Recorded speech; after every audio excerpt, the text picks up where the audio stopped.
C'est pourri quand même. Donc plus sérieux maintenant. Oui, elle était pourrie ma blague, ok, d'accord. Bon, un peu plus sérieux, effectivement. Donc les pratiques managériales dans les associations. Dans les associations, ben oui, j'ai trouvé que c'était intéressant d'évoquer ce sujet-là, puisque quand on crée une association, quand on se lance comme bénévole dans une association, c'est avant tout qu'on est très investi, soit pour une cause qu'on a envie de défendre, militer pour quelque chose, ou mettre en place, faire vivre sa passion du sport ou autre. Quand on est salarié d'une association, c'est pas forcément qu'on est passionné, investi, voilà. On est salarié avant tout pour gagner sa vie, d'accord ? Et la relation entre ces bénévoles fortement investis et qui sont administrateurs, présidents, etc., vis-à-vis des salariés n'est pas toujours simple. C'est pas toujours simple parce que c'est pas parce qu'on est passionné par un sport, le basket par exemple. C'est quoi ce bruit ? C'est rien, c'est rien. Il y a des choses qui tombent comme ça.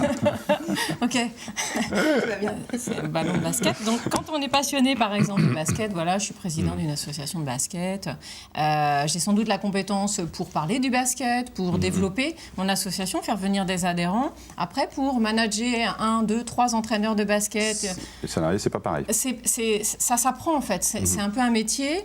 Alors, je voulais attirer l'attention là-dessus, sur ces particularités-là, et de dire que ce n'est pas parce qu'on va partager une passion commune que la collaboration professionnelle va être si simple, en fait. D'accord. Ça reste une relation employeur-salarié. D'accord. Et je trouve intéressant et important de professionnaliser un peu les choses.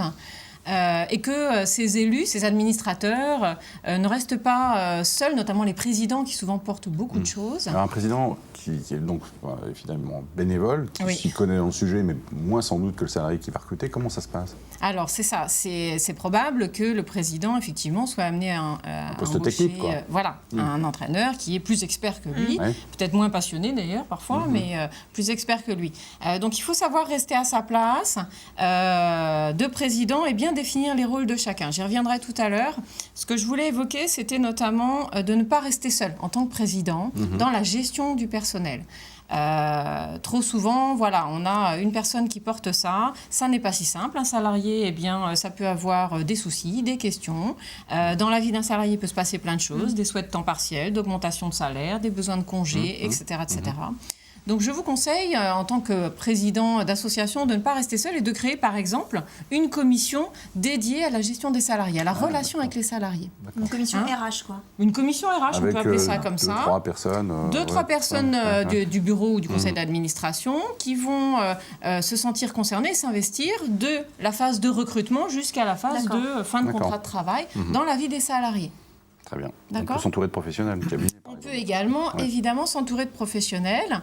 Ne pas hésiter à solliciter un juriste en droit social, un cabinet de recrutement. Alors après, voilà, il y a toujours la question des moyens.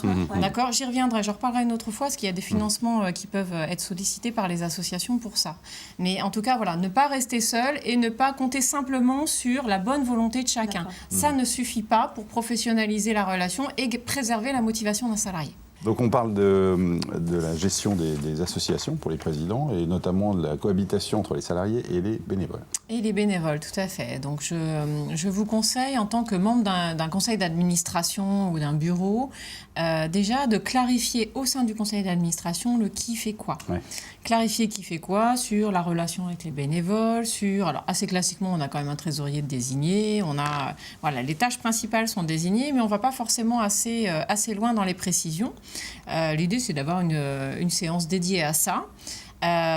Et ensuite de communiquer aux salariés sur le sujet. Comme ça nous permet de dire aux salariés, pour toute question relative à tel aspect, c'est un tel ton interlocuteur ou un tel, ça permet de gagner en efficacité, en clarté pour tout le monde. Et que les bénévoles ne soient pas sollicités à tort et à travers pour des choses qui les concernent. Tout à fait. Et puis ça permet de ménager les susceptibilités de certains bénévoles qui sont très investis, on peut le comprendre, et qui voudraient tout faire. Voilà, donc c'est bien qu'au sein du conseil d'administration, ça soit clarifié, que le salarié, lui, n'ait pas à gérer ça, en fait.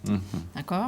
Et sur les missions des uns et des autres, justement, c'est entre les salariés et les bénévoles, parce que Alors parfois voilà, ça se confond. d'abord au sein du conseil d'administration, ensuite clarifier le rôle de chaque salarié. Généralement, c'est assez clair, mais c'est effectivement travailler sur le lien entre les deux. Par exemple, je reprends l'exemple du trésorier, d'une association importante où il y a par exemple un secrétaire comptable. Jusqu'où va le trésorier, jusqu'où va le secrétaire comptable. Clarifier sur voilà, chacun qui fait quoi et comment on collabore ensemble. Et quel est le risque si le bénévole s'investit trop sur la fonction du salarié? Oui, on peut avoir ça, ouais. C'est-à-dire que pour le salarié, c'est quelque chose qui est vécu comme assez intrusif en fait. C'est, tiens, il me dépossède de mon travail, finalement, à quoi je sers? Et puis parfois, on a l'inverse. Des salariés qui vont au-delà de leurs prérogatives et qui vont s'immiscer dans la vie politique, on va dire, de l'association, quitte à orienter les choix ou parfois même prendre les rênes d'une association alors qu'il est salarié. Donc, c'est ce qui peut générer des tensions, etc. Voilà, c'est pas la vocation d'une association que de générer des tensions, quelles qu'elles soient. Donc, c'est mieux de clarifier effectivement les choses. Et de faire un point régulièrement.